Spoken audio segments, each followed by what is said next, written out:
I thought it would be fun to bring some context to the conversation around creativity, and we've over time experimented with a bunch of different ideas, some of them musically, some of them just in conversation, and finding that thread I mentioned earlier, finding that thread and how that thread, when you pull it and you step back away from the painting, you see things that you didn't know were there.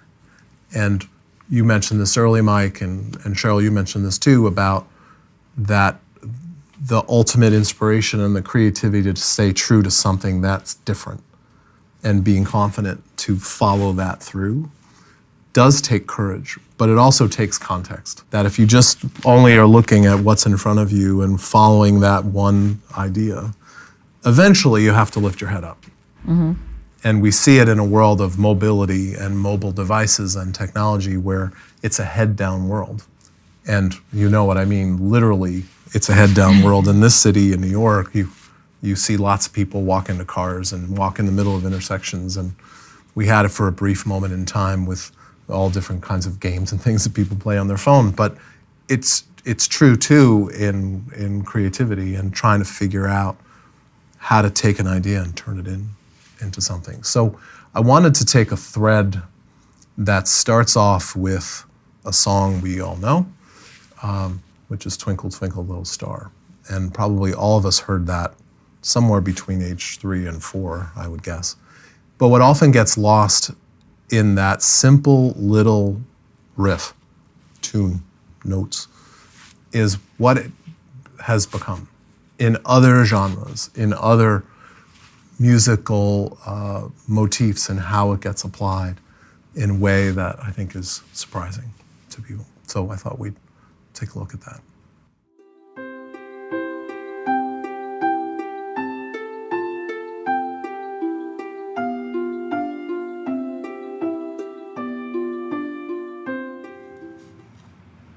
Okay, so that was number 1.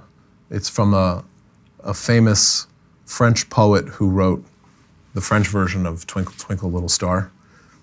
But Mozart then, some years later, took that same motif and turned it into the 12 variations, but didn't call it Twinkle, Twinkle, Little Star. He called it the 12 variations, and started off with that very simple theme and turned it into something spectacular.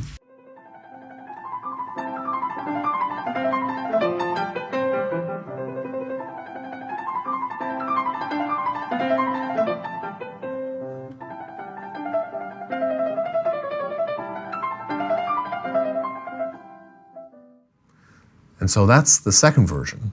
And it continues on and gets continually more complex, adding new parts and multiple sounds kind of all happening around, again, that same thread of that melody, yeah. That same thread.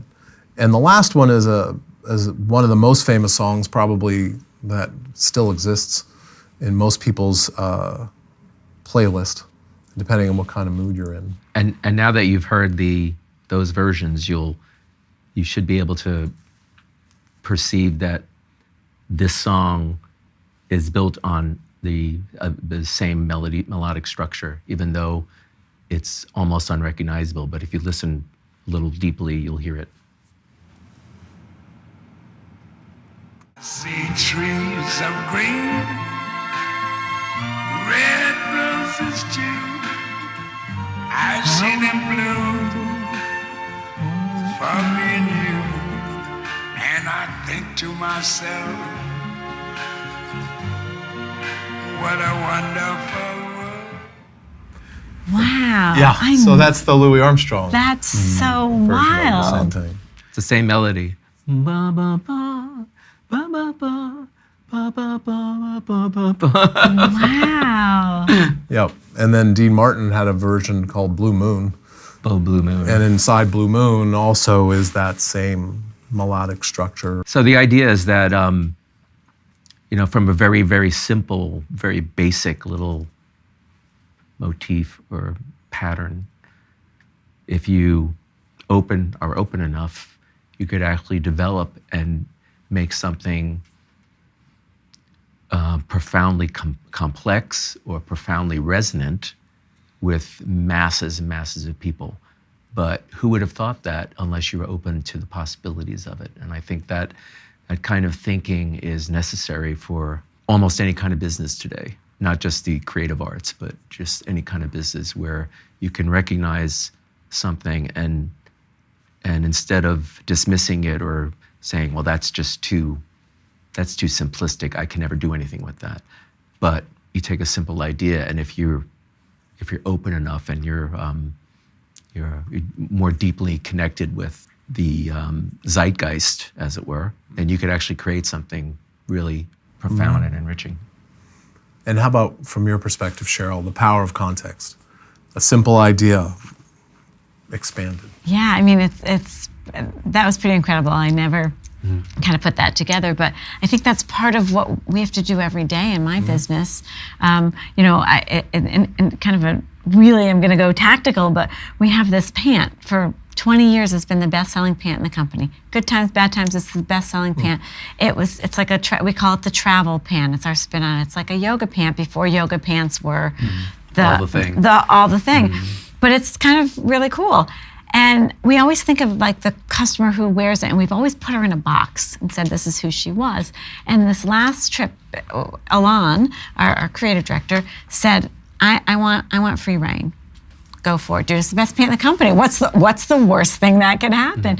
And he opened it up and did like 15 different ways to wear this pant that we would have never thought of, and cool ways, and with sneakers and out dressy, and literally like blew this thing up where I was like, oh my God, this is like incredible. You took this one little thing, and now we got to do something with all this collateral because it's so amazing. So that to me is kind of like, that's what's so exciting about life, is when you open the reins, when you free people up, they can take the littlest idea and turn it into amazing things, and not always for commerce, but for freedom or for open thinking or for just so many reasons outside of to make money. Because he wasn't thinking, this is our best-selling pant, we make a ton of money on it. His goal wasn't, how do I sell more of these? His goal was, how do I turn this into like different ways, different lifestyles? How do I do something amazing with this?